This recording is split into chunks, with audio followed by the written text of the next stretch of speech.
नहीं कोई दिक्कत नहीं, ले लूंगा ले लूंगा। अरे कोई नहीं। नमस्कार साथियों, गौरव ज्ञान धारा में आपका स्वागत है। आज की ये जो क्लास है, वैसे कोशिश ये थी कि आज की जो क्लास थी साथियों आपको लंबी देनी थी, पूरे इतिहास का जो प्रश्नोत्तरी शैली पर आपको रिवीजन करवाना था। लेकिन आज थोड़ा स्वास्थ्य नासाज है, मौसम की चपेट में आ गए हैं, तो थोड़ा सा आपको असुविधा होगी, तो उसमें देख लेना कहीं। फिर भी कोशिश करूंगा कि जितनी क्लास में दे पा रहा हूँ उतनी दे दूं। भारतीय इतिहास की वैसे पूरी करवाने का रिवीजन का उद्देश्य था, लेकिन परिस्थितियां ऐसी है। चलिए, समय को ज्यादा व्यर्थ नहीं करेंगे, अपन सीधा ही क्लास को शुरू करते हैं। ठीक है, चलिए साथियों, बहुत सारे प्रश्न ऐसे हैं जो रीट में अब सामान्य तौर पे बनते हैं और हमें उन्हें क्या हल्के में ले लेते हैं। ठीक है ना, उन्हें हल्के में नहीं लेना है हमें, और अच्छी तरीके से उन्हें देखते हुए अपन लगभग कोशिश करेंगे हर टॉपिक को टच करते हुए आगे बढ़े। और महत्वपूर्ण प्रश्न है ये, जो भी क्लास में मिलेंगे आपको सारे महत्वपूर्ण है। ठीक है, चलिए सबसे पहला प्रश्न है कि सिंधु सभ्यता का स्थल, सिंधु सभ्यता का वह स्थल जहां से हाथी दांत का स्केल मिला है। ठीक है, हाथी दांत का स्केल, या आपको ऐसे भी लिखा हुआ मिल सकता है कि हाथी दांत का पैमाना कहां से मिला है। ठीक है, दो पूछे जाते हैं, एक तो हाथी दांत का और एक पूछा जाता है आपको सीप का स्केल। ठीक है, जो मुख्य तौर पे पूछे जाते हैं, तो एक तो ध्यान रखना कि हाथी दांत का स्केल पूछा जाता है और एक पूछा जाएगा सीप का स्केल। ठीक है, तो इसका साथियों मैंने आपको फॉर्मूला बताया था जब पढ़ाया था, तो एक ट्रिक बताई थी मैंने, वो ट्रिक आपको यहाँ पे हेल्प करेगी बहुत सारा कंफ्यूजन में। वो ट्रिक थी साथियों सीमो हालो। ठीक है, सीमो हालो। अब ये मतलब बिल्कुल आसान है, देखो याद आपको वैसे करवाई थी, ये रिवीजन कोर्स है। ठीक है, अब कोई विद्यार्थी ये सोचे कि हम इन ट्रिक को अब कैसे याद करें, नहीं होगी। ठीक है, डायरेक्ट याद कर लेना, जिन्होंने कर रखी है उनका रिवाइज इससे हो जाएगा। तो इसमें साथियों ऐसा है कि सीमो हालो, यानी कि ये देखो, ये तो आ जाएगा आपके, ये तो आ जाएगा सीप का स्केल। ठीक है, सीप का स्केल, और यहां से ये जो है मो, यानी कि ये आ जाएगा मोहनजोदड़ो। ठीक है, मोहनजोदड़ो। ठीक है, और यहां से ये जो है हाथी दांत का स्केल है। ठीक है, और यहां से आ जाएगा आपके लोथल। तो इस तरीके से ये ध्यान रखना है आपको कि ये, अब लोथल एक बंदरगाह के अंदर आता था आपके वहां पे, उस समय हड़प्पा सभ्यता में बंदरगाह के अंदर आता था। और आपको 6 बंदरगाहों की ट्रिक भी बताई थी मैंने आपको, इसकी लोरंग प्रभा बाला को सुसु आया उस तरीके से, तो सुदका गैंडोर सुदका को और ये सारे। ठीक है, तो यहाँ पे साथियों ये है कि यहाँ पे एक तो इस लोथल की क्या विशेषता है कि लोथल में डॉकयार्ड यानी कि गोदीबाड़ा। ठीक है, गोदीबाड़ा, यदि सबसे बड़ी सबसे बड़ी इमारत पूछी जाए, निर्माण पूछा जाए, तो ये है गोदीबाड़ा लोथल का। ठीक है, बाकी लोथल में और भी है 3 युग्म समाधान वगैरह, चावल वगैरह, बहुत सारे जो है फैक्ट मिलते हैं जो आप लोगों ने पढ़े भी होंगे। ठीक है, तो यहाँ पे यदि मोहनजोदड़ो का साथियों देखा जाए तो इसका शाब्दिक अर्थ होता है मुर्दों का टीला। मुर्दों का टीला। थोड़ा कहीं पे यदि आज, क्योंकि आज दिमाग जितना काम कर रहा है उतनी मैं आपको क्लास दे दूंगा, यदि कहीं पे मिस्टेक हो जाती है तो आप कमेंट करके बता देना, अपन सुधार करवा देंगे। लेकिन आज की क्लास में देखो हो सकती है, मैं कोशिश मेरी कर रहा हूँ, जितना कर सकता हूँ उतना कर रहा हूँ। ठीक है, बाकी हो सकती है आप बता देना। तो देखो, मुर्दों का टीला कहा जाता था। ठीक है, मोहनजोदड़ो बड़े जो अपने क्या कहते हैं बड़े नगरों में से एक मोहनजोदड़ो आपके यहाँ भी है। यदि ये पूछा जाए साथियों कि भैंस का स्केल, ठीक है, भैंस की हड्डी का, भैंस का स्केल, तो ये जो है साथियों धोलावीरा से मिला है। कहाँ मिला है? धोलावीरा से। ठीक है, धोलावीरा का शाब्दिक अर्थ यदि देखा जाए तो होता है सफेद कुआं। सफेद कुआं। अब मारवाड़ी में यदि देखें, धोला वीरा, वीरा यानी वेरो और सफेद यानी धोला यानी सफेद। ठीक है, तो सफेद कुआं होता है। तो ये थोड़ी सी आप फैक्ट ध्यान रखें, बाकी इसमें बहुत सारे प्रश्न बनते हैं, हड़प्पा से, मोहनजोदड़ो से, बहुत सारे बनते हैं। ठीक है, चलिए अगला प्रश्न लेते हैं। सिंधु सभ्यता का स्थल जहां से वक्राकार ईंटें मिली है। ठीक है, वक्राकार ईंटें, मोहरे नहीं, ईंटें, ध्यान देना शब्द पे। तो वक्राकार ईंटें साथियों मिली है चन्हुदड़ो से। ठीक है, चन्हुदड़ो। चन्हुदड़ो में क्या है कि झुग्गी झोंपड़ी टाइप बस्तियां मिली है, तो इसे झुकर झाकर संस्कृति भी कहा है। ठीक है, झुककर जाकर। पिछली बार भी मैंने ऐसी एक क्लास दी थी, उसमें से 4 प्रश्न बने थे, मात्र 50 मिनट की क्लास थी और रीट में 4 प्रश्न उस एक क्लास में से बने थे। कोई बड़ा ही नहीं है, बस प्रयास है और उन प्रयासों पे कभी कभी कोई आ जाते हैं, ठीक है, ऐसे कोई बड़ा ही नहीं है, सबकी क्लास में से आते हैं। झुककर जाकर, ठीक है, लिपस्टिक वगैरह यहाँ से मिली है चंद उदड़ों से। अब यदि ये तो क्या है, वक्राकार ईंटों की बातें हैं, ठीक है। यदि यहाँ पे साथियों मैं ये कहूं कि अलंकृत ईंटें, फर्श से अलंकृत ईंटें कहां से मिली है, ये ध्यान रखना थोड़ी सी। अलंकृत ईंटें मिली है आपके कालीबंगा से। कालीबंगा राजस्थान में हनुमानगढ़ के अंदर है। और अभी वर्तमान में एक कोई परीक्षा हुई थी, उसमें आयोग ने इसको गंगानगर मान लिया। बोलो, आयोग द्वारा भी ऐसी गलतियां होती है, एनसीईआरटी आरबीएसई में भी कई सारे गलत फैक्ट होते हैं, तो हमें ध्यान रखना होता है हमारे स्तर पे, ठीक है। तो अलंकृत ईंटें कहां से मिली है, कालीबंगा से। फर्श में अलंकृत ईंटें पूछे, ध्यान रखना। और कालीबंगा से एक ध्यान रखना साथियों, ऊंट की अस्थियां मिली है। क्या मिली है, ऊंट की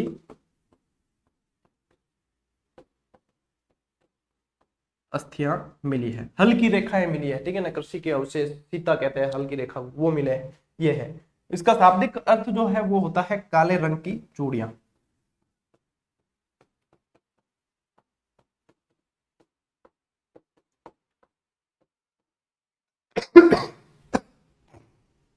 शाब्दिक अर्थ है इसका काले रंग की चूड़ियां। से प्रश्न बहुत सारे बनते हैं, जैसे बेलनाकार मोहरे पूछा जाए ना, तो वो भी कालीबंगा से है, ठीक है।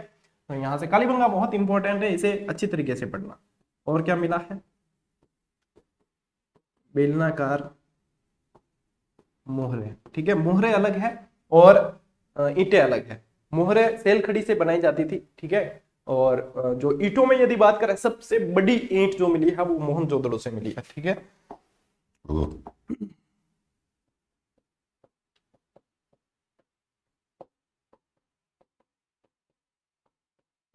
सबसे बड़ी ईंट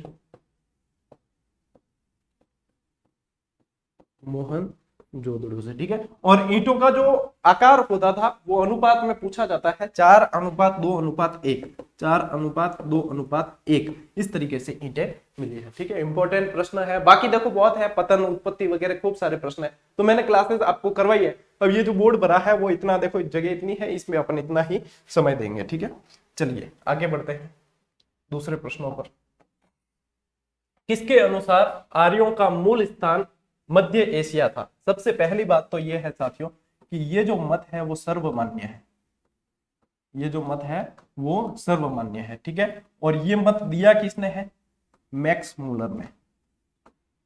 बहुत पूछा जाता है, ठीक है, मैक्स मूलर ने दिया, ये ध्यान रखना, म से मत, म ध्यान रखना, ठीक है। और इसे उत्तरी ध्रुव से, उत्तरी ध्रुव के थे ये। आर्य का अर्थ होता है श्रेष्ठ, ये ध्यान रखना। उत्तरी ध्रुव का साथियों बताया है बाल गंगाधर तिलक ने, बाल गंगाधर तिलक ने, ठीक है। आर्कटिक वेदास वाली वो जो पुस्तक थी उसके अंदर बताया था। और तिब्बत से बताया, ये इंपॉर्टेंट सारे बता रहा हूं, तिब्बत से बताया दयानंद सरस्वती ने, दयानंद सरस्वती। और यदि देखें सप्त सैंधव, ठीक है, सिंधु और उसके आसपास की 7 नदियों से, तो सप्त सैंधव प्रदेश से बताया है अविनाश चंद्र ने, अविनाश चंद्र। देखो हड़प्पा संस्कृति जो थी वो नगरीय संस्कृति थी, ठीक है। और ये जो है वो ग्रामीण संस्कृति है, ठीक है। कृषि के अवशेष वहां से भी मिले, यहाँ पे जो है कृषि और पशुपालन पे विशेष जोर दिया गया था आर्य यहाँ पे अपने वैदिक काल के अंदर, ठीक है। तो आर्य जो पढ़ रहे हैं अपन, यानी कि वैदिक काल अपने पढ़ते, उसके अंदर आर्य वाला आ जाता है, ठीक है। ये महत्वपूर्ण चीजें जो याद रखना। अब देखो प्रश्न है कि सामवेद का यज्ञ करवाने वाला पुरोहित क्या कहलाता है।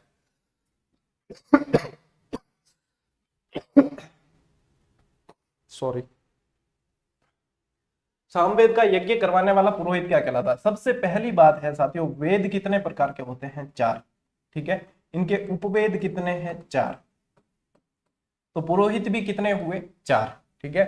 तो सबसे पहली अपन बात करते हैं वेदों की। मैंने आपको ट्रिक दी थी, ट्रिक से याद करवाया था वेद, तो वो ये है ट्रिक कि ऋग, यजु, सा, अथर्व, ठीक है, अथर्व लिखा है ये। तो सबसे पहला जो है यहां से अपन लेते हैं सबसे पहला यहां से लेते हैं तो अपने आ जाता है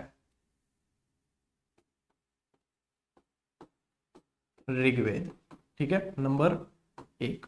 नंबर 2 यहां से लेते हैं यजुर्वेद। यजुर्वेद कर्मकांड वगैरह जैसे पूजा पाठ वगैरह वो सब ज्यादातर है, मंत्र वगैरह ज्यादा अथर्ववेद के अंदर है, काली विद्या वगैरह वो सब। लेकिन मंत्रोच्चार जो आपके कहते हैं कि गद्य पद्य शैली दोनों के अंदर लिखा हुआ वो यजुर्वेद है, ठीक है। सामवेद संगीत पर लिखा हुआ सामवेद, ठीक है, संगीत का सबसे पहला कह सकते हो आप तो सामवेद, ठीक है। इसके अलावा चौथा जो है अथर्ववेद, अंतिम, ठीक है, अथर्ववेद। अब यदि साथियों बात करें कि इनके उपवेद, ठीक है, अब मैं आपको यहां पे लेके आऊंगा, लेकिन इनके उपवेद बात करें तो उसकी एक ट्रिक दी थी साथियों आपको, वो है आ धनु गंसी। देखो जिसने इस तरीके से पढ़ा हुआ नहीं है वो चिंता मत करना, वो क्या करें कि मैं लिख रहा हूं बाद में दूसरे सारे, वो आप उनको देख सकते हैं। जरूरी नहीं है कि आप ट्रिक याद नहीं करोगे तो आपका बेड़ा पार नहीं होगा, ऐसा नहीं है। बेड़ा पार तो आपके पढ़ने से होगा, तरीके सबके अलग अलग होते हैं। मेरा पढ़ाने का तरीका यही है साथियों, और आप लोगों का जो जुड़ाव है वो भी इस कारण ही है। तो आधनुवंशी सबसे पहले यहां से लेते हैं आयुर्वेद, आयुर्वेद। फिर यहां से अपन लेते हैं धनुर्वेद, बस सीधे सीधे जमाने हैं इनके अंदर, ठीक है, याद हो जाएंगे, धनुर्वेद। फिर यहां से लेते हैं अपन गंधर्व वेद, गंधर्व वेद, और यहां से ये लेते हैं शिल्प वेद,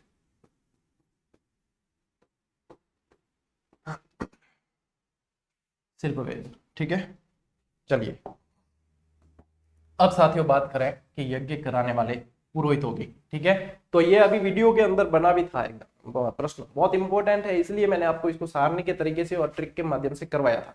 तो किसी ने याद नहीं किया हो तो ये क्लास देख लेना, आपके काफी सारी हेल्प हो सकती है। देखो आएगा नहीं आएगा इसका कोई कह नहीं सकते, लगभग जो भी अध्यापक पढ़ाता है समर्पण शिद्दत से, जो भी बुक लिखते हैं समर्पण शिद्दत से, 85% प्लस सभी में से आता है। बस बुक ऐसी है कि अपने अपने पढ़ने के ऊपर है कि जिनकी रुचि कैसी होती है उसके ऊपर है, ठीक है ना, कि बुक कैसी पसंद करते हैं, वो पढ़ने की रुचि के ऊपर। मैं जैसे वन लाइनर गाइड भी आई है अपनी, है ना, तो गाइड आपके पास में समय कम था तो कई विद्यार्थियों ने नहीं ली थी, तो कोई दिक्कत नहीं है, फिर वन लाइनर भी दी है। तो अब जो है स्कूल लेक्चरर की भी आएगी। चलिए फिर अपन बात करते हैं इसकी ट्रिक साथियों, इसकी है होते औ ब्रह्म, ठीक है, ये इसकी ट्रिक है यज्ञ कराने वाले पुरोहितों की। इसको अपन ऐसे कर सकते हैं, सबसे पहले यहां से होत्री, ठीक है, नंबर दूसरा जो है अधवर्यु, आगे आगे जमाते जाना बस, ठीक है। फिर यहां है उद्गाता, उद्गाता, और यहां से है ब्रह्मा, ठीक है ना। तो ये इस तरीके से आपको जमाना है। देखो मेरी राइटिंग बोर्ड पे ऐसी आती है तो वो देख लेना, बाकी इसके अंदर कुछ किया नहीं जा सकता, ठीक है। चलिए तो ये है आपके, अब देखो इसमें एक प्रश्न क्या पूछा था, सामवेद का यज्ञ करवाने वाला पुरोहित, तो 1 2 और 3, 1 2 और 3, और ये कहलाता है उद्गाता, ठीक है। तो ये उद्गाता, ठीक है ना। चलिए आगे बढ़े। वैदिक काल को छूकर अपन निकले हैं आगे।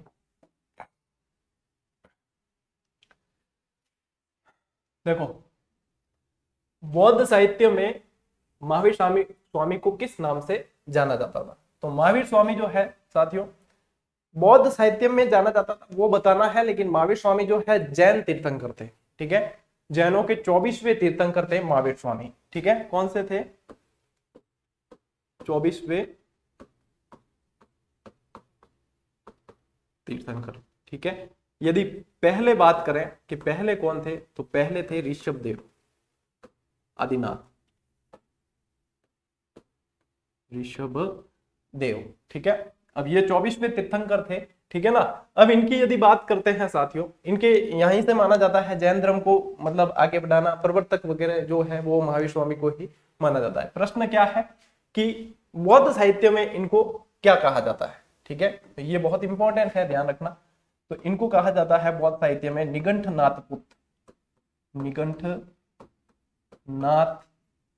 पुत्र, ये कह दें, प्रश्न ऐसे घुमा के भी आ सकता है कि बौद्ध साहित्य में निगंठनाथ पुत्र जो है वो शब्द किसके लिए प्रयुक्त हुआ है, तो वहां पे आपको महावीर स्वामी के लिए करना है। महावीर स्वामी के यदि बात करें साथियों और थोड़ी सी, तो माता पिता वगैरह आपको सब याद होंगे।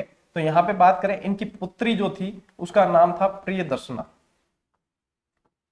प्रियदर्शना, जिसे अणुजा के नाम से भी जाना जाता था, अणुजा के नाम से भी जाना जाता था।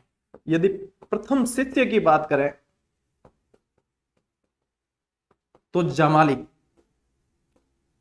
जमाली इनके जमाई थे वैसे। और प्रथम शिष्या की बात करें तो चंदना, वह महिला जो पहली बार जिसको संघ में प्रवेश दिया गया वो ये थी। ठीक है, तो थोड़ा सा। और नंदीवर्धन इनके बड़े भाई थे, जिनकी आज्ञा लेकर ये गृह त्याग किया था इन्होंने।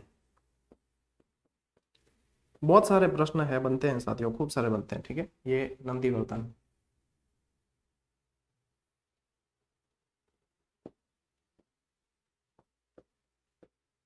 नंदीवर्धन बड़े भाई, इनकी आज्ञा से इन्होंने गृह त्याग किया था। ठीक है, थोड़ी सी जानकारी अपन टच करते हुए चल रहे हैं कि जो प्रश्न आया है वो इंपॉर्टेंट है। ठीक है, चलिए आगे बढ़ते हैं। तृतीय बौद्ध संगीति की अध्यक्षता किसने की? अब बौद्ध संगीतियां वैसे हुई है 4। ठीक है, 4 बौद्ध संगीतियां हुई है। पहले तो बात करते हैं कि बौद्ध संगीतियां हुई कहां कहां है। ठीक है, कहां हुई, तो कहां की एक ट्रिक है रावे पाकू। ठीक है, यहां से लेते हैं राजगृह, यहां से लेते हैं वैशाली, यहां से लेते हैं पाटलिपुत्र। ठीक है, और यहां से लेते हैं कुशीनगर। चलिए, ये है। अब पूछा क्या गया है प्रश्न के अंदर कि इनके अध्यक्ष कौन कौन थे। ठीक है ना, पूछा गया है कि अध्यक्ष कौन कौन थे। तो इसके अध्यक्ष की जो साथियों एक ट्रिक है वो ये है, अध्यक्ष की मसमोती वस्व। ठीक है, तो सबसे पहले की जो अध्यक्षता की वो महाकश्यप ने, महाकश्यप ने। फिर जो कि वो सर्वकामनी,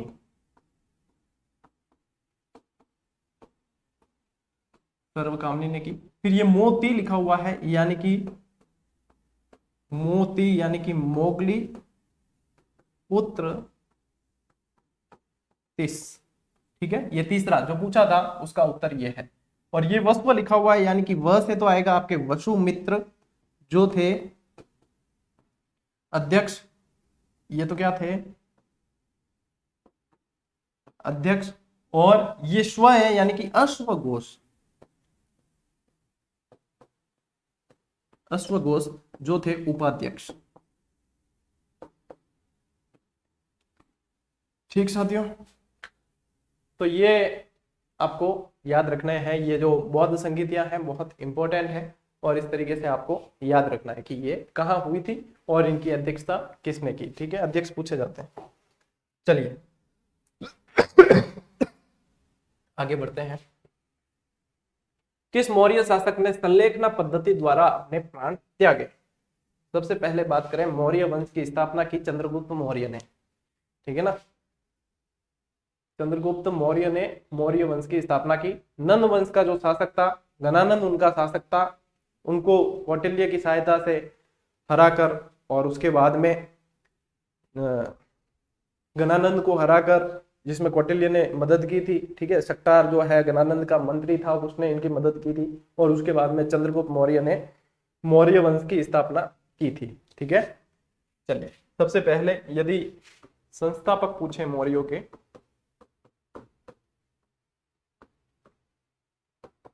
तो चंद्रगुप्त मौर्य। ठीक है ना।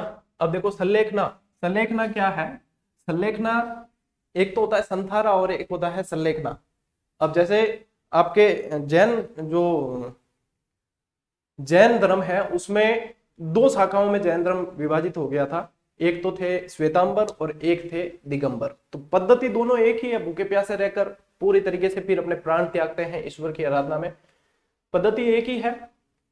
लेकिन उसमें दिगंबर में ये जो है संलेखना कहते हैं और इसमें संथारा कहते हैं, ठीक है ना। तो ये थोड़ा सा ध्यान रखना। तो संलेखना पद्धति से जो प्राण त्यागने वाले थे साथियों वो चंद्रगुप्त मौर्य ही थे। और चंद्रगुप्त मौर्य जो है इन्होंने जैन धर्म ग्रंथ कर लिया था बाद में, जैन धर्म ग्रंथ कर लिया था जो भद्रबाहु के नेतृत्व में, ठीक है ना। और इन्होंने अपने जो प्राण त्यागे थे साथियों संलेखना द्वारा वो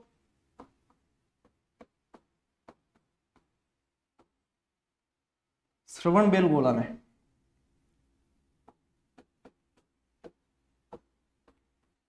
श्रवणबेलगोला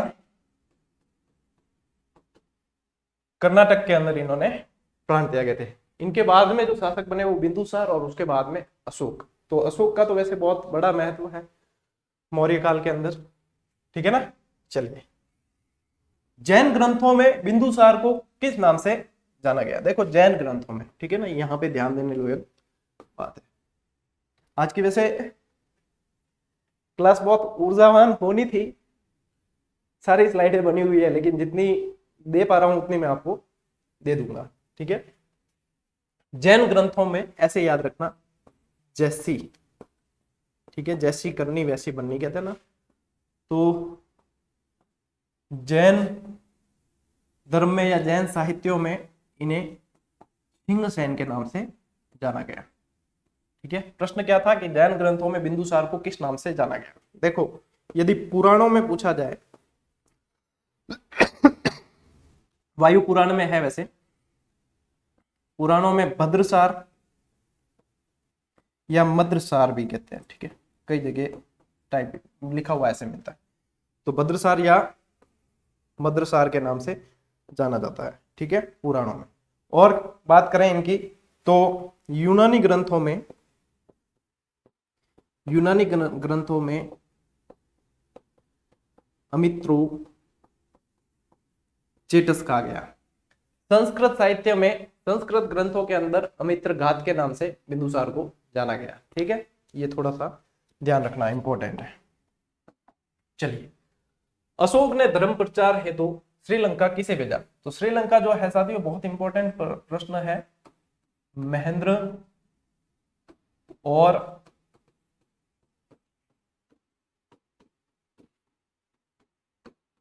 संघमित्रा को इन अपने श्रीलंका भेजा धर्म प्रचार के लिए, ठीक है। बहुत अलग अलग भेजे थे इन्होंने, तो यहाँ पे ये ध्यान रखना आप, ठीक है। चलिए अगले प्रश्न की बात करें।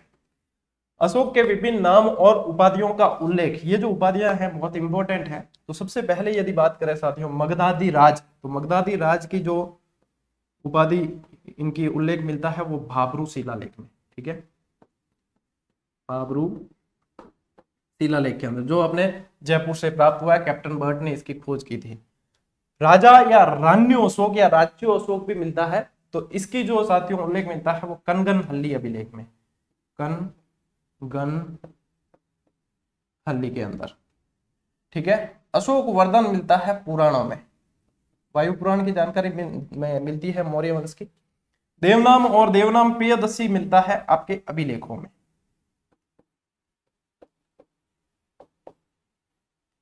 अभिलेखों में।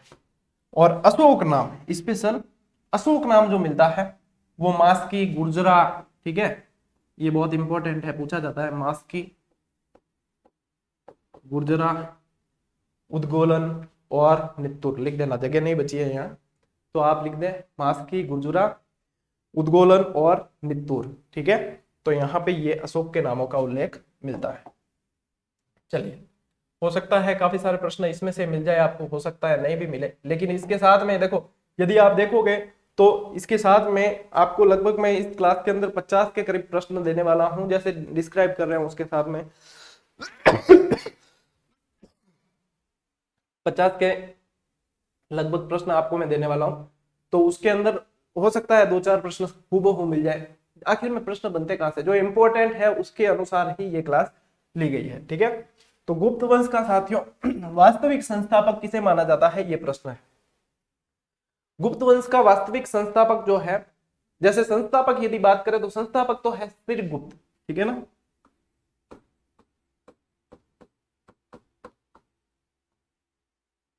संस्थापक माना गया है श्री गुप्त को, जिसने चीन के अंदर एक मंदिर भी बनवाया था। ठीक है, एक हड़प्पा में मंदिरों के अवशेष नहीं मिले हैं, ठीक है, ये ध्यान रखना। तो इन्होंने ये मंदिर भी बनवाया था। और यदि वास्तविक संस्थापक बोला जाए, ठीक है ना, तो चंद्रगुप्त प्रथम, चंद्रगुप्त प्रथम जो थे वो वास्तविक संस्थापक थे आपके गुप्त वंश के, ठीक है ना, ये ध्यान रखना। और इनके श्रीगुप्त के और चंद्रगुप्त के बीच में घटोत्कच भी एक शासक हुआ है, कमजोर शासक ही था।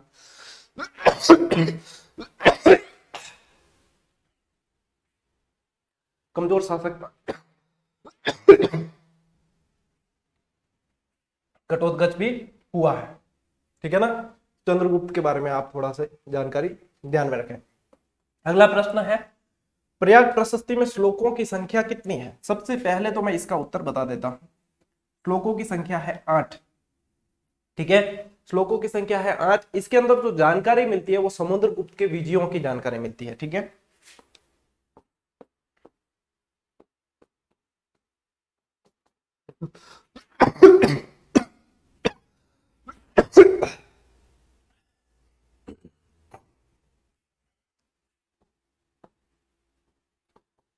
समुद्रगुप्त के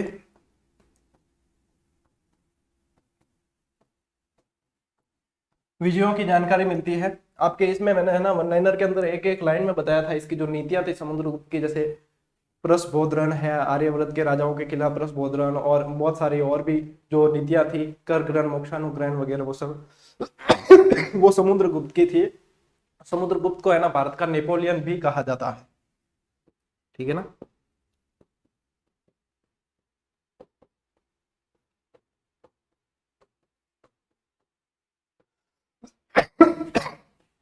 भारत का नेपोलियन किसने कहा, वी.ए. स्मिथ ने, वी.ए. स्मिथ ने कहा है। 100 युद्धों का विजेता भी कहा जाता है, ठीक है, समुद्रगुप्त को।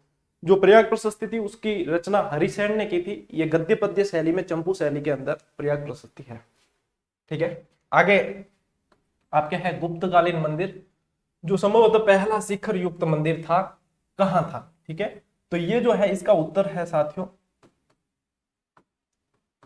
झांसी का, झांसी यूपी का दशावतार मंदिर। मंदिर मतलब बहुत अहम है गुप्त साम्राज्य के अंदर।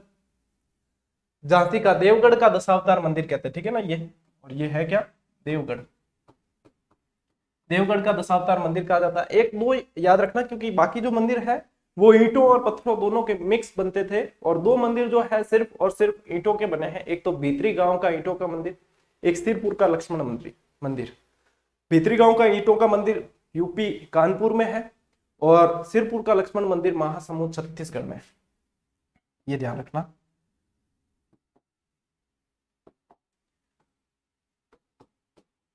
भीतर गांव का ऐसे ही प्रश्न बनता है, ठीक है। भीतर गांव का ईंटों का मंदिर, ठीक है। भीतर गांव का ईंटों का मंदिर यूपी कानपुर के अंदर है। और एक है अभी बताया मैंने कौन सा, सिरपुर का लक्ष्मण मंदिर, जो आपके है महासमुंद छत्तीसगढ़।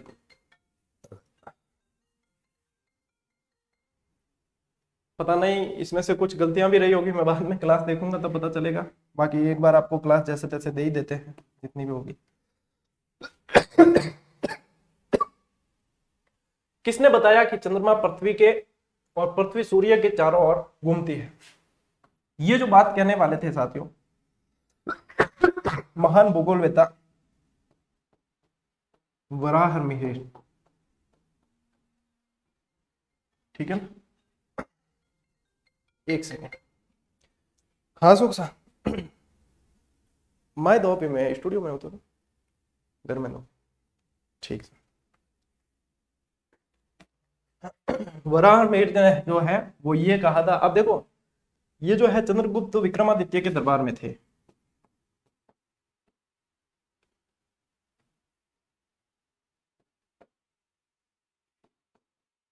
चंद्रगुप्त द्वितीय, ठीक है, विक्रमादित्य के दरबार में थे, जो नवरत्न थे। अकबर के तो बहुत बाद में हुए, चंद्रगुप्त विक्रमादित्य के दरबार में नवरत्न थे, ठीक है ना।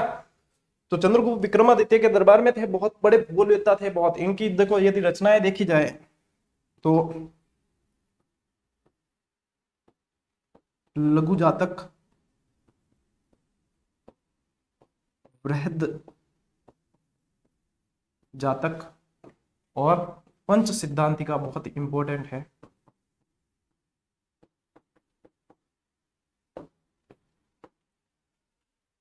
पंच सिद्धांतिका ये सब इनकी रचनाएं वराहमिहिर की बहुत इंपॉर्टेंट है, ठीक है।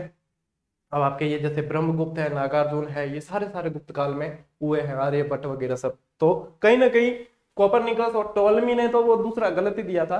तो कोपरनिकस ने जैसे सूर्य के चारों ओर ग्रहों का घूमना बताया था, तो वहां पे उसके बाद यदि देखा जाए मतलब उससे पहले वराहमिहिर जो है साथियों, भारत में पहले ही ये चीज बता चुके थे, ठीक है ना। तो भारतीय किसी से कम नहीं है। चलिए ये हो गया। अब बात करते हैं आगे, ठीक है। देखो वर्धन वंश का के किस शासक ने हुण हरिण केसरी की उपाधि धारण की, यानी हिरण के अंदर मतलब सिंह के समान, ठीक है, हुण हरिण केसरी, केसरी यानी सिंह। तो यदि ये देखा जाए ये है ना पुष्यभूति वंश था,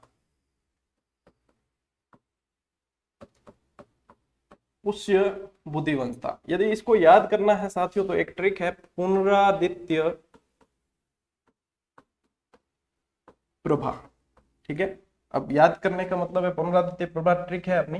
तो देखो पु यानी कि पुष्यभूति वंश हो गया, या नर यानी कि नरवर्धन, नरवर्धन, ठीक है। और आदित्य वर्धन यहां से आ जाएगा, आदित्य वर्धन। और यहां से आ जाएगा आपके प्रभाकर वर्धन,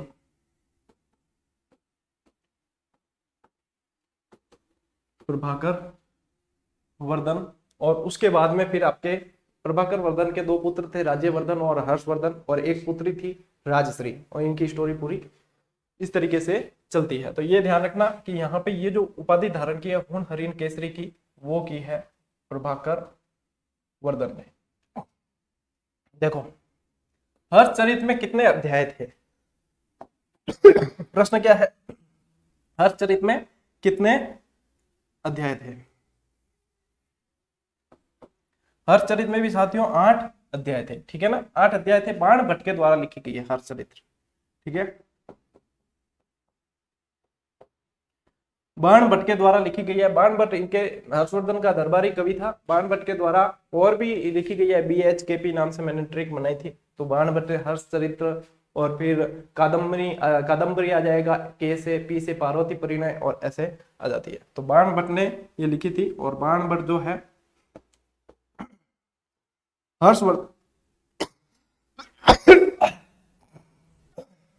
हर्षवर्धन के दरबारी कवि थे। बंद करो।